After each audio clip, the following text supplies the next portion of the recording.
नमस्कार, मैं गौरव जोशी, श्रीमती मोहरी देवी तापड़िया गर्ल्स कॉलेज जसवंतगढ़ के इस यूट्यूब चैनल पर आपका हार्दिक स्वागत करता हूं। हम पढ़ रहे हैं निगम लेखांकन और इसके अंतर्गत आज की क्लास में हम बात करेंगे अंश पूंजी के प्रकारों की।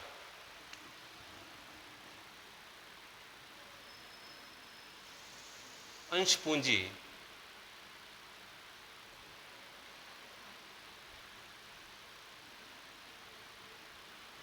अंश पूंजी के प्रकार।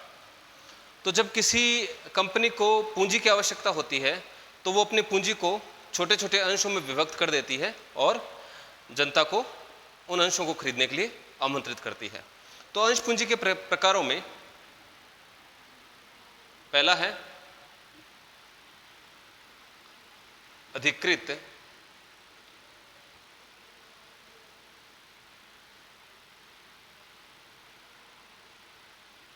अधिकृत पूंजी, ऑथोराइज्ड कैपिटल। अधिकृत पूंजी वह अधिकतम पूंजी है जिसे कंपनी अपने जीवन काल में निर्गमित कर सकती है। अधिकृत पूंजी को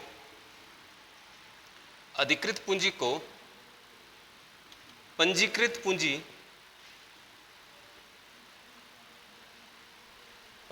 पूंजी या नाममात्र की पूंजी, अधिकृत पूंजी को रजिस्टर्ड कैपिटल या नॉमिनल कैपिटल भी कहा जाता है। तो यह वह अधिकतम पूंजी है जो कंपनी अपने जीवन काल में निर्गमित कर सकती है। दूसरा इसके बाद है निर्गमित पूंजी।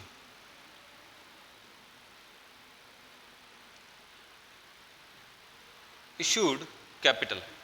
अधिकृत पूंजी में से जितनी पूंजी जनता को निर्गमित कर दी जाती है, यह पूंजी जनता को नगद या किसी अन्य प्रतिफल के बदले निर्गमित की जा सकती है। तो अधिकृत पूंजी में से जितनी पूंजी की आवश्यकता होती है उतनी पूंजी जनता को निर्गमित कर दी जाती है। तो जो पूंजी जनता को निर्गमित की जाती है वह पूंजी इश्यूड कैपिटल या निर्गमित पूंजी कहलाती है। उदाहरण के लिए मान लेते हैं कि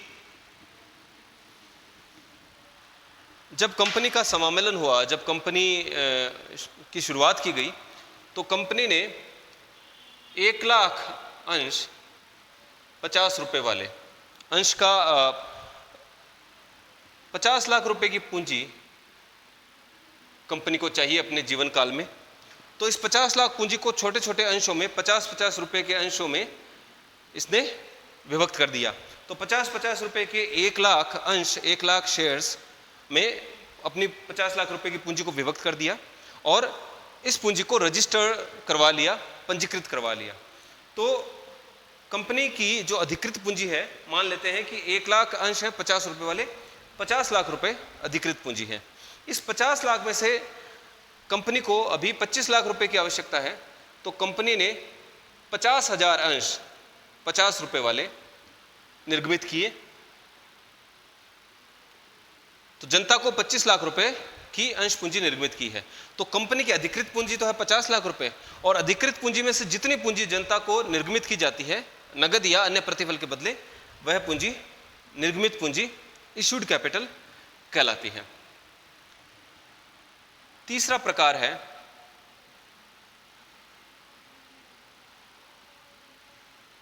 अभिदत्त या प्रार्थित पूंजी, सब्सक्राइब्ड कैपिटल। निर्गमित पूंजी में से जितनी पूंजी के लिए जनता से आवेदन पत्र प्राप्त होते हैं वह पूंजी अभिदत्त पूंजी या सब्सक्राइब्ड कैपिटल कहलाती है। मान लीजिए कि 50,000 अंशों को खरीदने के लिए जनता को निमंत्रण दिया गया, जनता को 50,000 अंश निर्गमित किए गए। इन 50,000 अंशों में से जनता ने 45,000 अंशों के लिए आवेदन किया। तो 45,000 अंशों के लिए आवेदन किया है। 45,000 अंशों के लिए आवेदन किया तो 45,000 अंश 50 रुपये वाले 22,50,000, 25 लाख रुपए की पूंजी निर्गमित की गई थी और 25 लाख में से 22,50,000 रुपए की अंश पूंजी के लिए आवेदन पत्र प्राप्त हुए।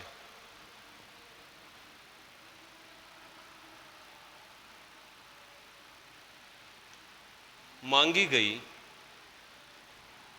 पूंजी, अंश पूंजी का चौथा प्रकार है मांगी गई पूंजी, कॉल्ड अप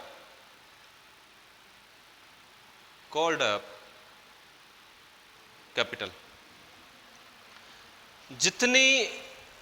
जितने अंशों के लिए जनता से आवेदन प्राप्त हुए हैं उन अंशों पर जितनी राशि मांगी गई है वह राशि मांगी गई पूंजी या कॉल्ड अप कैपिटल कहलाती है। 50 रुपये का एक अंश है तो 50 रुपये चाहे तो कंपनी एक साथ 50 रुपये मांग सकती है अंशधारियों से, जनता से, या फिर एक अंश के जो अंश की राशि है उसको किस्तों में मांगी जा सकती है। उदाहरण के लिए जब जनता ने आवेदन किया अंश खरीदने के लिए तो आवेदन पर 15 रुपये मांगे गए और जब इन अंशों का बंटन किया गया, आवंटन किया गया, उस समय भी 15 रुपये मांगे गए और इसके बाद जैसे जैसे आवश्यकता पड़ी तो आगे मांगे की गई। तो जब शेष राशि यानी कि 15 रुपये आवेदन पर मांग लिए गए और 15 रुपये अंशों के आवंटन के समय मांग लिए गए, तो जो शेष राशि है 20 रुपये, उस राशि को एक से अधिक बार में मांगा जा सकता है। तो जब इसमें से कुछ राशि मांगी जाती है, शेष राशि में से जब कुछ राशि मांगी जाती है तो उसको प्रथम मांग कहते हैं। तो मान लेते हैं कि आवंटन पर 15 रुपये और प्रथम मांग पर 10 रुपये मांगे गए और शेष राशि दूसरी मांग में मांगी गई, उसको द्वितीय मांग या अंतिम मांग कहते हैं। तो 10 रुपये द्वितीय मांग या अंतिम मांग में मांगे गए। तो इस प्रकार से 50 रुपये, एक अंश का जो 50 रुपये मूल्य है उस 50 रुपये को किस्तों में मांगा जाएगा। तो आवेदन पर जो मांगा जाता है उसको एप्लीकेशन मनी कहते हैं, इसको आवंटन पर अलॉटमेंट मनी कहते हैं।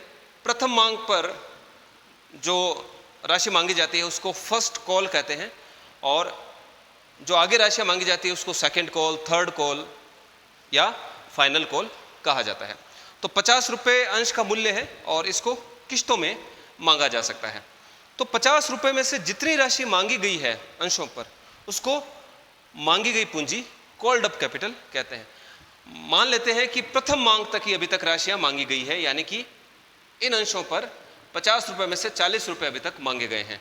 तो 45,000 अंश खरीदने के लिए जनता से आवेदन प्राप्त हुआ, यानी कि जो अभिदत्त पूंजी है, सब्सक्राइब कैपिटल है, वो है 45,000 अंश और इन 45,000 अंशों पर 40 रुपये प्रति अंश के हिसाब से ही अभी तक मांगा गया है। 10 रुपये बाद में मांगे जाएंगे सेकंड कॉल में। तो 45,000 को 40 से गुणा करने पर आता है 18 लाख। तो अंश खरीदने के लिए जनता ने आवेदन किया था और जो अभिदत्त पूंजी है, जो सब्सक्राइब कैपिटल है, वो 22,50,000 रुपये की है, जिसमें से 45,000 अंशों पर 40 रुपये प्रति अंश ही मांगे गए हैं, यानी कि 18 लाख रुपए मांगी गई पूंजी है। अब कई बार ऐसा भी होता है कि कोई जो अंशधारी है वो किसी मांग की राशि को या आवंटन की राशि को चुका नहीं पाता। तो जो पांचवा प्रकार होता है वह होता है प्रदत्त पूंजी। मांगी गई राशि में से जितनी राशि चुका दी जाती है अंशधारियों द्वारा वह प्रदत्त पूंजी या पेड अप कैपिटल कहलाती है। मान लेते हैं कि एक 100 अंशों का अंशधारी है जिसने प्रथम मांग का भुगतान नहीं किया। तो एक अंशधारी है जिसके पास 100 अंश हैं, 100 अंशों के लिए उसने आवेदन किया था और उसने आवेदन पर और आवंटन पर राशि चुका दी, लेकिन प्रथम मांग पर वह राशि नहीं चुका सका। तो 10 रुपये प्रति अंश के हिसाब से 1000 रुपये की राशि अभी तक उससे प्राप्त नहीं हुई है। तो ऐसी राशि बकाया मांग कहलाती है। इन 100 अंशों पर 10 रुपए के हिसाब से जो राशि प्राप्त नहीं हुई है किसी अंशधारी से, वह राशि बकाया मांग कॉल्स इन एरियर कहलाती है। इसको कॉल्स इन एरियर कहते हैं। तो कॉल्ड अप कैपिटल यानी कि मांगी गई पूंजी में से जितनी पूंजी प्राप्त हुई है, जितनी राशि प्राप्त हुई है, वह प्रदत्त पूंजी या पेड अप कैपिटल कहलाती है। तो पेड अप कैपिटल होगी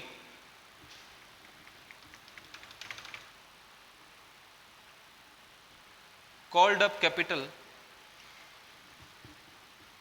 18 लाख और मांगी गई राशि में से, मांगी गई पूंजी में से कॉल्स इन एरियर घटा देंगे, बकाया मांग घटा देंगे। 1000 अंश है 10 रुपए के हिसाब से, 100 अंश है 10 रुपए के हिसाब से, कॉल्स इन एरियर है 1000 रुपए की। तो 18 लाख में से 1000 रुपये घटाने पर आता है 17,99,000। तो 17,99,000 पेड अप कैपिटल है। तो इस प्रकार से हमने आज की क्लास में अंश पूंजी के प्रकारों की बात की, जिनमें से पहला प्रकार है अधिकृत पूंजी, ऑथोराइज्ड कैपिटल। यह वह अधिकतम पूंजी है जो कंपनी अपने जीवन काल में निर्गमित कर सकती है। तो इस अधिकृत पूंजी में से जितनी पूंजी निर्गमित की जाती है, जितनी पूंजी जनता को धन या नगद या अन्य प्रतिफल के बदले निर्गमित की जाती है, वह निर्गमित पूंजी कहलाती है।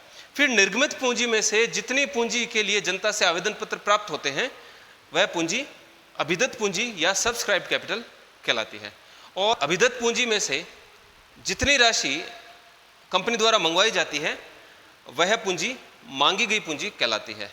और मांगी गई पूंजी यानी कि कॉल्ड अप कैपिटल में से जितनी राशि अंशधारियों द्वारा चुकाई जाती है, वह राशि प्रदत्त पूंजी कहलाती है।